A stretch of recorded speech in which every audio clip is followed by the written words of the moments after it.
Konene. So one of the stories ilikuwa ina make headlines jana ilikuwa ni petition seeking to have Nyeri Governor Mutahi Kahiga declared unfit to hold public office filed and cites ethnic and inflammatory remarks that threaten national unity and cohesion. Na hii story yote imekama from kitu alisema last week, ile alikuwa anasema ni kama the death of Raila ilikuwa a blessing and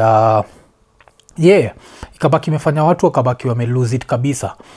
Me personally, I don't know why I didn't take it as anything strange, because one thing I've come to know about Kenyan politicians is they've come to learn that the Kenya audience loves division, and the Kenya audience, the Kenyan voter loves me versus them. Me versus you, us versus them, najua. So with that in mind, these politicians always use that card while they themselves wanakuwaga united. So sisi hapa chini tutakuwa tukiambiana vile huyu mtu hawezi fanya hivi, huyu mtu hawezi fanya hivi, but hao wakiwa hapo juu wanafanya kitu kingine, cause hii petition iko inakuwa filed at the exact around the same time Methu alikuwa na meet Oburu Odinga. Methu kwa unakumbuka, one thing about Methu, and hopefully one day pia nitakana hapa iko nini, he's the guy who at the height of Ruto and Gachagua as a bromance, he's the guy who was saying that according to yeye gava inafaa kuangalia majina, ukiona Kipchirchir, ione Mwangi, Njoroge, ione maybe Chebet, inasema tick. Ikiona I think alitumia Odhiambo nini alafu akacheka, hiyo inawekwa kando. So that's him. And what was he doing? He was meeting Oburu wakiwa na umsemini tuangali Karungo. So nacheki. So for them, they'll do all this division stuff, but they'll never, wenyewe, they don't even believe in it. So now it's up to the voter to be intelligent enough to know when to believe something and when to not to. So do I feel like, because majuzi tulikuwa na Robo hapa, and Robo alikuwa anasema that Mutahi ana need to resign. Do I feel like he needs to resign? No. Why? Because I've had worse, and I don't know. I blame this more on the voter than the politicians, because the voter at some point has to realize that these divisions don't help anyone. So yeah, so according to me, hii story inafaa kuisha hivyo. Still another story ilikuwa jana, ilikuwa chini ya maji kabisa. Ilikuwa ni Waititu stays in jail, the High Court rejects plea to reduce 53.5 million bail. So umse mushinda kwa nayo, because umse alikuwa na work for, alikuwa the Kiambu governor, and governors na wajuaga they loot kabisa. Hii 53.5, do they actually want me to believe that umse hana 53.5 million? Because I don't think there's anyone who has that amount of money who can spend an extra day in jail. Freedom inakuwaga na a certain level of sweetness, like freedom is priceless. So this is the one thing that I don't understand. Umse kwa nia jalipa hii bail, cause hata kwa hiyo the corruption deal ya 585 million, the money that was transferred to his account, it was enough, and I'm sure he has property he can sell. He does not value his freedom that much. Is he ready to do was it 12 years? Okay, this is one story that I keep looking at and I don't actually know how to react to. And another story that I don't know how to react to is one of those stories that inakuwaga na ile like ukishamaliza the statement inafaa kuwa too soon, and even for comedians it will be too soon. So kuna kitu moja ile Ruto alisema, and I found this to be in poor taste. So Ruto alikuwa pahali, and don't forget that majuzi tu ilikuwa ni last week I think ndio Raila amekuwa buried. Is it last week kama cause time of fly?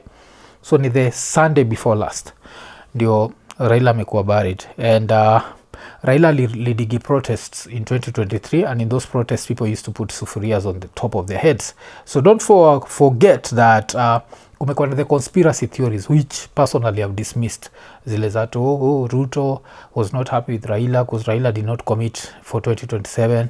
Then kuna mafala wamekuwa kitumia the argument that Ruto alisemaga akirudisha Raila bondo Raila atajua. So with that in mind, Ruto ends up making this statement. So I just felt that it was in poor taste. I don't think he meant he was even thinking about Raila while saying this, but it was in poor taste. Acha tusikize. Mimi nawashukuru, nyinyi ni wakulima sugu sana. mumenisaidia kuzalisha chakula. Si mnajua kulikuwa na watu walikuwa wananisumbua kule Nairobi kwa street na sufuria kwa kichwa. Siku hizi wameondoka kwa sababu nyinyi mmenisaidia, mnazalisha chakula. Tumepunguza gharama ya mbolea, tumepunguza gharama ya mbegu, tuhakikisha kwamba wakulima wetu wanatusaidia kuzalisha chakula, tuondoe njaa katika taifa letu la Kenya. So hii statement, it's one of those, of course people who are trying to read too much into it will read too much into it, but I just feel like the president should have just let this one go. The sufuria fight ended kitambo sana. You don't need to keep bringing it up. It's over and you won. And sometimes inasemekanaga like just enjoy your victories. You don't have to keep thumping your chest and telling people, you know what, I did this, I did that. Just enjoy the victory. Nacheki, because we live in that country where there is too much division, and and still tukistick to the president, of course on Tuesday alikuwa amesema that IDs zitakuwa free. Yes, and the replacement of IDs zitakuwa free. But then sasa, of course, ukisema hivyo na Huduma Center hawajakuwa briefed immediately, what's going to happen? There's going to be a certain level of miscommunication in that this is still a government office and the government office still has to follow like certain rules. So kuna msee alibaki akauliza wasewa Huduma Center that mnajuaje, I want to get an ID, how much is it going to be?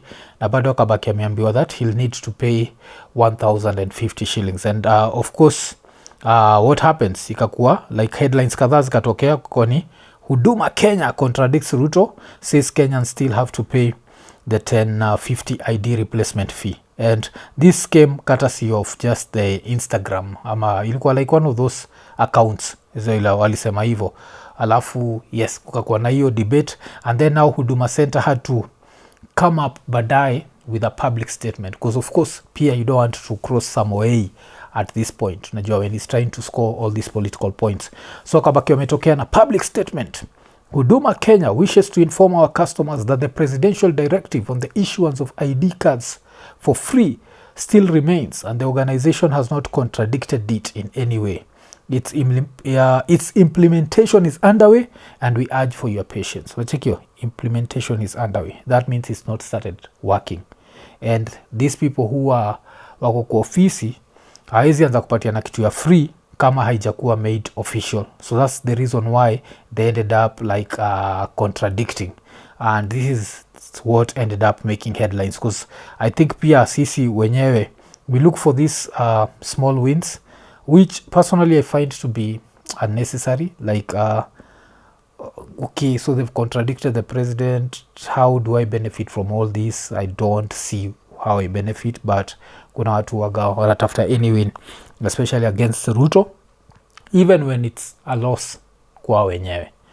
Remember what I normally say, never vote against your own interest. Najua. So with this free IDs, which of course Ruto ndiye alianza kutucharge, you want it to go back to free IDs. You don't want it, you don't want him to contradict himself, and you don't want to nacheki. Like that's a win that you don't need. Yeah. So that's one of the stories nilikuwa na check, but still tukikam to story na politics, still another person who was making headlines ilikuwa ni Maraga, and this time Maraga ali make headlines for what I'd called the wrong reasons, cause and matimes zingine mu feel gini kama na nishabonga jua Maraga's campaign. I feel like Maraga's campaign, it's too boardroom like. Hawajuagi how the average Kenyan on the ground is thinking.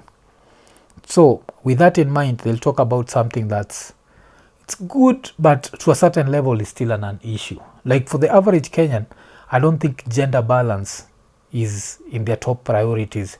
You come to choosing their next leader. They don't care about that. And this even goes for women who don't get their rightful a third. They actually don't care. So his statement, wacha tumsikize.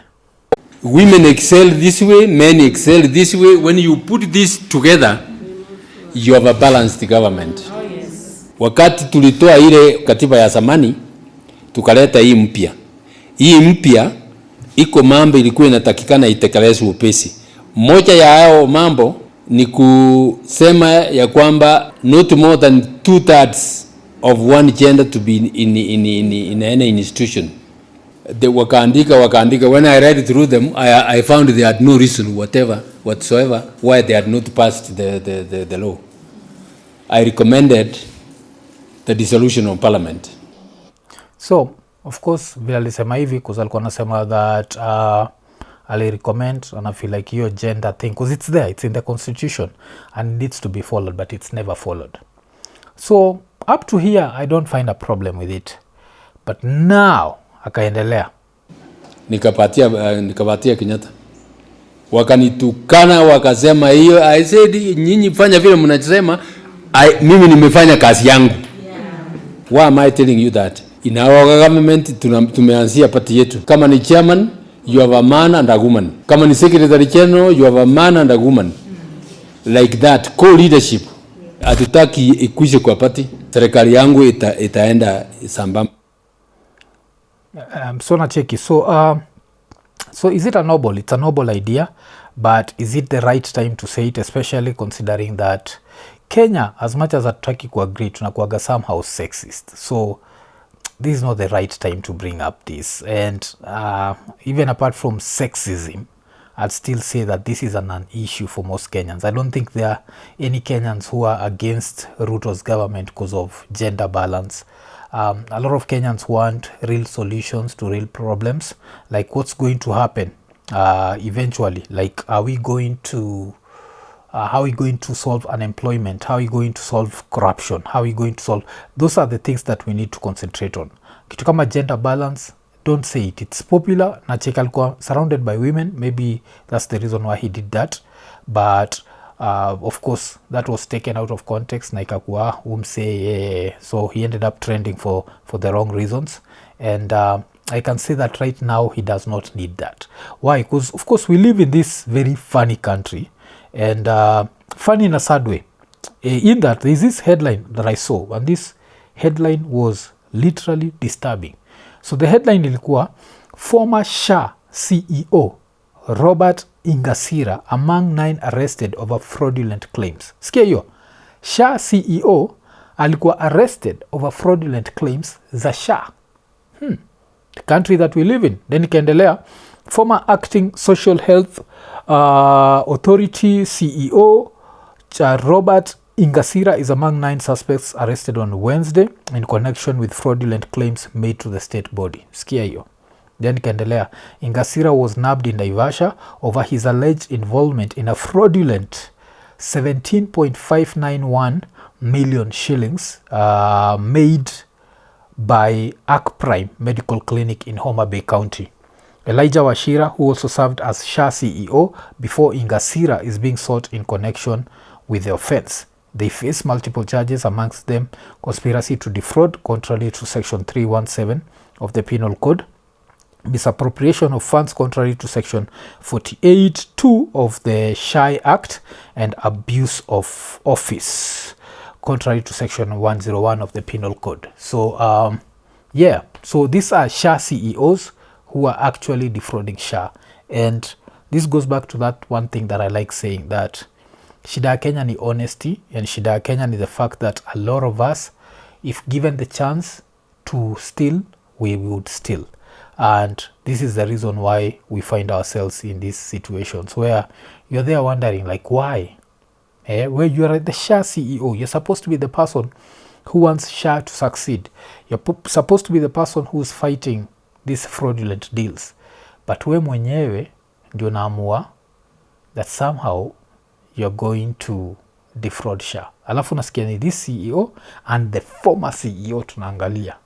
So saizi hata nafaa kuangalia Abdi John muulize, present CEO, what's happening with this? Like, I don't know, man.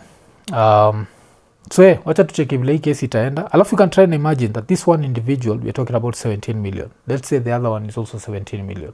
And let's now talk about now the hospitals that are putting all these fraudulent claims. And with this, Maga, that there are so many unemployed Kenyans that the government should be able to hire enough unemployed Kenyans who can do investigative work, pretend to be patients, and go to these hospitals and see, and just see every day tu uko tu pale, because they won't even notice you because they are busy stealing, and then ubaki umejua the fraudulent nini, because of course kuna fraud pia ina come through women, through ku misuse maternity. Ilo nasema that women need to get C-sections while it's not C-sections. Why? Because they make more money from that.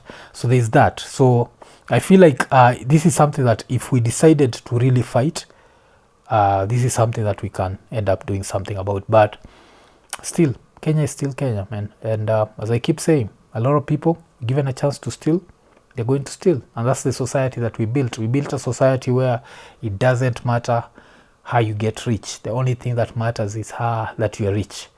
And the minute that you start questioning that how did this person get rich and why they getting rich through fraud, you're called a player hater. Mi nishaitagwa hata hater ile time kona shindagadiki question how many chicken ziliuzwa from Sugoi for Ruto to be a billionaire, and nikaitwa hater. Msali nitaga hater, nika question kwa nini overga hizi vitu expensive, nikaitwa hater. And that's the minute you realize that it's a lost cause. Najua when people don't realize why these things are important and why every shilling, and people who've earned their money the right way, ni hard sana uwapate wakispend on bullshit. Yes, umevaa jacket ya 7 million shillings, hiyo ni gari ni different, man. If you spend 7 million shillings on a car, you won't even hear me complaining. On a shirt on a jacket, okay, I don't know. On a shoe because it has red bottoms. Check, kumbuka ile time nikibonga jua poor taste. The red bottom thing, I always look at it from a poor taste point of view. People are saying you're walking on the blood of Gen Zs, and there you are there wearing red bottom shoes. I don't know, man. But yes, so hivyo ndio watu wanaiba. Watu waibe. So umecheki at least Waititu is suffering the consequences. I don't know how many more people are going to suffer those consequences, because I think the problem that I normally have with this whole story is the fact that other people suffer and other people get scot-free. If the system was 100% fair, where everyone paid for their sins, then we'd wholly support the system. But now, let's just take our small wins. Najua, I always say that as long as the average Kenyan akisikia jina Ingonga thinks about Equatorial Guinea and not this rents on character hapa Kenya, then hakuna kitu tunafanya iki come to the fight against corruption. But yes, Ekonene, nimeinterrupt show kukuremind juu ya Lemfi. Kama uko US ama Canada na unataka kutuma do Kenya, register kwa Lemfi ukitumia promo code Ekonene. Hii itakuguarantee $20 cashback on your first $100 transaction. Alafu pia time una register, make sure umetick the 2 checkboxes za notifications ndio ukireceive info about amazing offers through newsletters. Na pia usijali, Lemfi hawatumagi hizi letters za, yani unajua like messages za kipumbavu. Pia usisahau every time una transact $50 and above una earn points. Na the more una transact, the more points you earn, and you can redeem them as cash ile time unatuma pesa. Alafu pia kitu nanibamba kabisa ni saizi ukitumia Lemfi mzabaki umelipa pay bills na till numbers directly. That means mzabaki umehandle bills za maparo wako ukiwa hizo maside za States ama maside za Canada. Alafu pia we mwenyewe as a Lemfi user baki umetafuta ile button imeandikwa get USD $20, ubaki umeinvite mabeste zako, na ukiinvite mabeste zako on their first $100 transaction unapata pesa ngapi? $20 cashback. So unangoja nini? Baki umechangamka, ingia Lemfi. Lemfi, international payments for everyone. Ekonene.